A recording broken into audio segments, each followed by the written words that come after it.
Eu sou o pastor Martins, pastor da IADAM, coordenador do município de Novo Airão. Eu quero te convidar nesse momento para mais uma meditação na Palavra de Deus. Nós estamos vivendo esse período de pandemia, que eu chamo de período atípico para nós, Igreja do Senhor, porque estamos impedidos de fazermos nossos cultos presenciais, mas temos esse dispositivo, que são as redes sociais, para estar meditando na Palavra de Deus e assim falando, divulgando o Evangelho, porque essa é a missão da igreja. E nesse momento eu quero te convidar, se você tem uma Bíblia em casa, abrir no Evangelho de João, no capítulo 3, e nós vamos ler alguns versículos.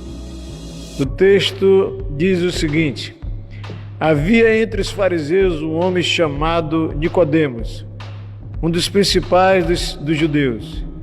Este de noite foi ter com Jesus e lhe disse: Rabi, sabemos que és mestre vindo da parte de Deus, porque ninguém pode fazer os sinais que tu fazes se Deus não estiver com ele. E a isto respondeu Jesus: em verdade te digo, se alguém não nascer de novo, não pode ver o reino de Deus. Perguntou Nicodemos: como pode o homem nascer sendo velho? Pode, porventura, voltar ao ventre materno e nascer segunda vez? Respondeu-lhe Jesus: em verdade te digo, quem não nascer da água e do Espírito não pode entrar no reino de Deus. O que é nascido da carne é carne, o que é nascido do Espírito é Espírito. Não te admires eu de te dizer, importa-vos nascer de novo.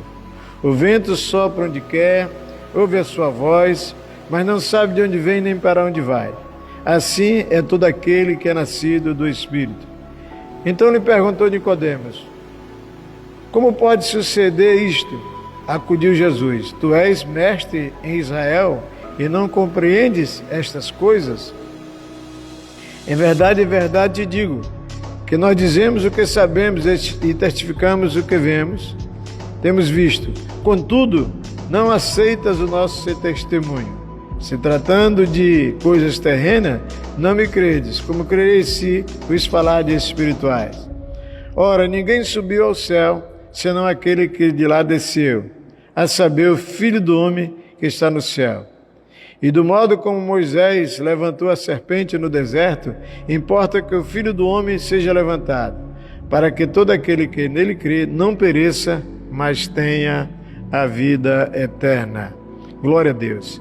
Bom, apenas esses pequenos versículos, são 15 versículos ao todo, e nós queremos então, nesse momento, fazer uma breve meditação a respeito desse texto. Vamos começar mencionando o fato de João, no seu Evangelho, fazer uma distinção que torna único esse Evangelho, que ele é o Evangelho que vai apresentar e vai se preocupar em apresentar a deidade de Cristo, evidenciar que Cristo é Deus. E do capítulo 1 até o capítulo 4, até o verso 54 do capítulo 4, ele vai estar fazendo a apresentação do Filho de Deus. Ele começa no verso 19 até o verso 34 a fazer essa apresentação por João Batista. Depois, do verso 35 ao 51, ele vai fazer aos discípulos de João. Já no capítulo 2, ele aparece sendo apresentado num casamento em Caná da Galileia. Capítulo 2, do verso 12 até o 25, ele vai estar no templo em Jerusalém, apresentado no templo. Mas no capítulo 3, onde nós lemos, a apresentação é feita e é direcionada a Nicodemos. O que é interessante é que Nicodemos chega diante de Jesus, e o texto diz que ele foi ter de noite. Primeira coisa, chamando Jesus de mestre.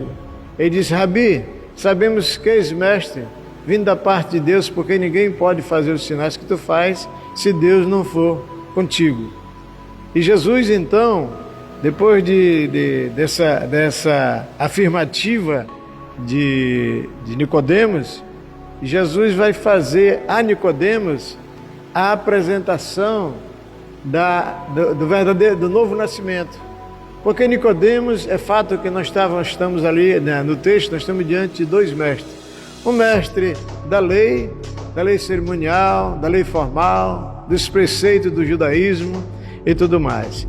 E diante de Jesus, que é Rei dos Reis, Senhor dos Senhores, é alguém que, segundo João, ele já apresentando ele como Deus, ele disse: no princípio era o Verbo estava com Deus e o Verbo era Deus. Ele veio para o que era seu e os seus não receberam, mas a todos quanto receberam foi-lhe dado o poder de serem feitos filhos de Deus. Então, uma distinção clara entre Nicodemos e Jesus. E essa distinção se evidencia, acima de tudo, porque Nicodemos, ele se apresenta e ele é de fato um representante da lei,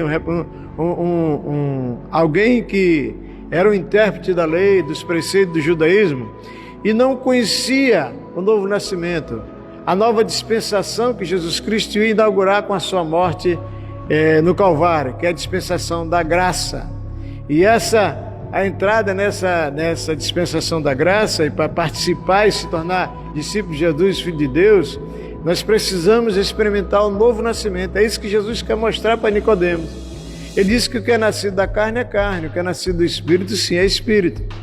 E, portanto, importa que o homem nasça de novo, para experimentar algo maravilhoso que acontece na vida de todo aquele que entrega a sua vida para Jesus, que faz essa confissão de fé, que declara que Jesus Cristo é Senhor da sua vida. Ou seja, ele experimenta a regeneração, que é operada como um sinal sobrenatural, miraculoso do Espírito Santo. E a pessoa agora, renovado, ele passa a andar em novidade de vida, e ele, com certeza, direcionado pelo Espírito, ele vai compreender a Deus, vai entender e, acima de tudo, vai ser grato a Deus pela essa grande bênção que é ser chamado por Deus para se tornar discípulo de Jesus. E Jesus, então, tem esse diálogo, porque Nicodemos, ele, a princípio, ele não tinha compreensão disso. Nós vamos ver também que no Evangelho de João, ele vai apresentar lá no capítulo 19, verso 39, que esse Nicodemos, de certa forma, ele assimilou isso, ele se tornou, provavelmente, um discípulo de Jesus, porque lá no sepultamento de Jesus, ele aparece lá, levando esmirra e aloé, numa quantidade bem significativa.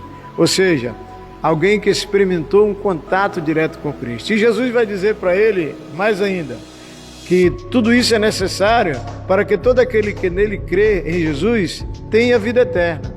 Tenha a vida eterna. Não temos outro meio de alcançar a vida eterna em Cristo, se não for através de Cristo. Porque ele diz textualmente na sua palavra: eu sou o caminho, a verdade e a vida. E ninguém vai ao Pai a não ser por ele. Glórias a Deus. Então o que acontece? O cristianismo é algo que aponta para o Criador de todas as coisas, aquele que do nada trouxe à existência todas as coisas, aquele que o texto próprio João vai dizer que nada do que foi feito se fez sem que a sua vontade fosse manifesta. Se nós formos olhar para o início da Bíblia, lá no Gênesis, vai estar apontando já para isso. Lá, o início do texto, no capítulo 1 de Gênesis, vai estar: no princípio Deus criou. Essa expressão em hebraico é Bereshit bara Elohim. Ou seja, onde o verbo bará, ele tem a conotação no hebraico de criar a partir do nada. Só Deus cria a partir do nada. Ele criou a mim, criou você, criou todas as coisas que estão à nossa volta. E nós, em função do pecado, estamos agora alijados dessa graça, e ele resolveu, na eternidade, assumir essa posição. E isso que o texto vai continuar no verso 16, quando diz assim: porque Deus amou o mundo de tal maneira que deu seu Filho unigênito, para que todo aquele que nele crê não pereça, mas tenha vida eterna. Glórias a Deus. Esse versículo, a gente pode falar que é o versículo áureo da Bíblia. É o versículo, eu diria assim, o mais importante. Por quê? Porque Deus, na eternidade, determinado momento da eternidade, ele resolveu ter misericórdia de nós. E por ter resolvido ter misericórdia de nós, o seu sacrifício passou a ser absolutamente necessário. E ele veio a este mundo, morreu, pagou o preço, cumpriu a justiça de Deus, satisfez a justiça de Deus, morrendo na cruz do Calvário, mas ao terceiro dia ele ressuscitou. Aleluia! Sabe o que isso representa para todos nós?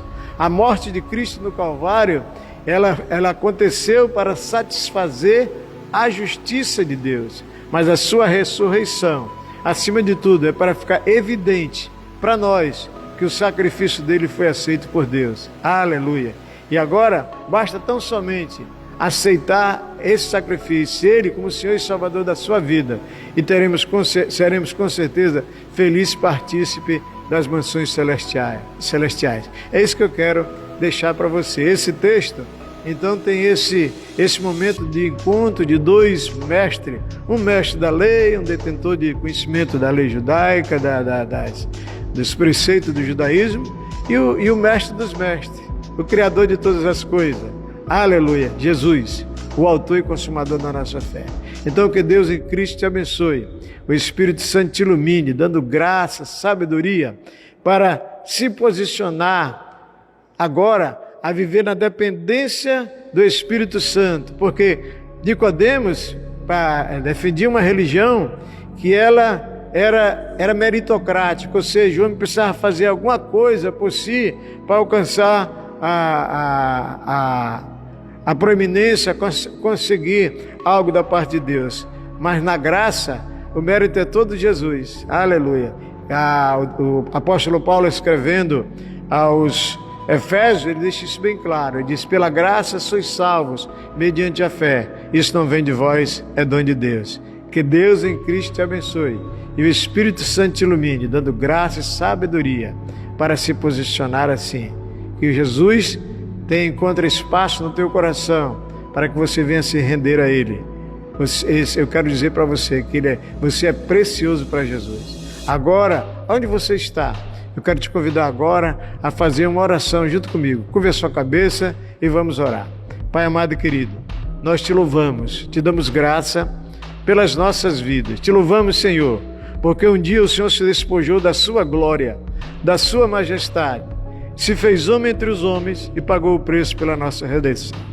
Te louvamos porque, Senhor, a tua misericórdia é a causa de nós não sermos consumidos. Te louvamos porque tu voltou para o Pai, mas nos concedeu o Espírito Santo como penhor da nossa salvação.